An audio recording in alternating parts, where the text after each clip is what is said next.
আসসালামু আলাইকুম এভরিওয়ান। আজকে জব মেথের আরও একটি গুরুত্বপূর্ণ অঙ্কের সমাধান নিয়ে আসলাম। অঙ্কটি হচ্ছে অনুপাতের একটি অঙ্ক। চাকরির পরীক্ষাগুলোতে অনুপাত থেকে একটি প্রশ্ন আসে এবং এই প্রশ্নগুলো কিভাবে শর্ট টেকনিক অবলম্বন করে 10 সেকেন্ডের ভিতরে সমাধান করতে পারবেন তারই নিয়ম এখানে দেখানোর চেষ্টা করব। অঙ্কটি হচ্ছে 30 লিটার পরিমাণ মিশ্রণে অ্যাসিড ও পানির অনুপাত 7:3। এ মিশ্রণে কি পরিমাণ পানি মিশ্রিত করলে অ্যাসিড ও পানির অনুপাত 3:7 হবে? এটা শিক্ষক নিবন্ধন পরীক্ষা 2019 শিক্ষক নিয়োগ পরীক্ষা 2019-এ আসছিল প্রশ্নটি। তো এই প্রশ্নটির আনসার সমাধান করার জন্য আমাদের যে সহজ টেকনিকটা অবলম্বন করতে হবে সেটি হলো দ্রবের পরিমাণ সমান মিশ্রণের মোট পরিমাণ ভাগ প্রথম অনুপাতের ছোট সংখ্যা গুণ দ্বিতীয় অনুপাতের পার্থক্য। এখন দ্রবের পরিমাণ বলতে আমরা কি বুঝি? কোনো দ্রবণে দ্রব বলতে বোঝায় পানিকে।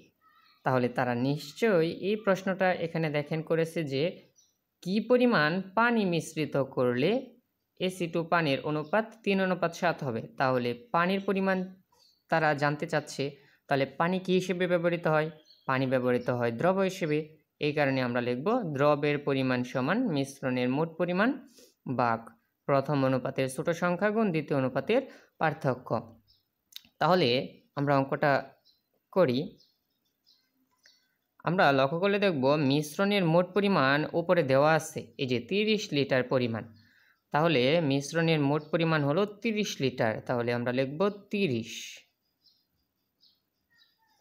ভাগ চিহ্ন দেব। আচ্ছা, প্রথম অনুপাতের ছোট সংখ্যা আমরা যদি লক্ষ্য করি প্রথম অনুপাতটা হলো এটা। তাহলে এখানে ছোট সংখ্যা কত? 7 না 3? 3 অবশ্যই ছোট সংখ্যা। তাহলে প্রথম অনুপাতের ছোট সংখ্যা হলো 3, গুণ চিহ্ন দেব। দ্বিতীয় অনুপাতের পার্থক্য, এখন আমরা দ্বিতীয় অনুপাতটা যদি লক্ষ্য করি তাহলে এটা হলো দ্বিতীয় অনুপাত। তাহলে দ্বিতীয় অনুপাতের পার্থক্য, পার্থক্য বলতে আমরা বুঝি বিয়োগ। তাহলে 7 থেকে 3কে যদি বিয়োগ করি তাহলে কত থাকে? 4 থাকে। তাহলে দ্বিতীয় অনুপাতের পার্থক্য পেলাম 4। তাহলে এখানে বসাবো 4। আচ্ছা, সমান চিহ্ন দেব।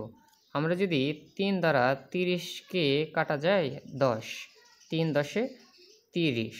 আচ্ছা, 10-এর সাথে 4 গুণ করলে হয় 4 10 40 লিটার।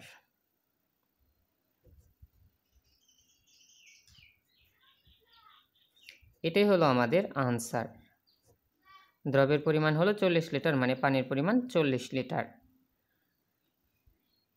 এইরকমভাবে এইরকম শর্ট টেকনিক অবলম্বন করে অনুপাতের অঙ্কগুলোর সমাধান করতে পারবেন। এইরকম আরও গুরুত্বপূর্ণ ম্যাথ সলিউশন চাকরির অঙ্কগুলোর সমাধান পেতে আমাদেরকে ফলো করুন, আমাদের সাথেই থাকবেন আশা করি। ধন্যবাদ সকলকে।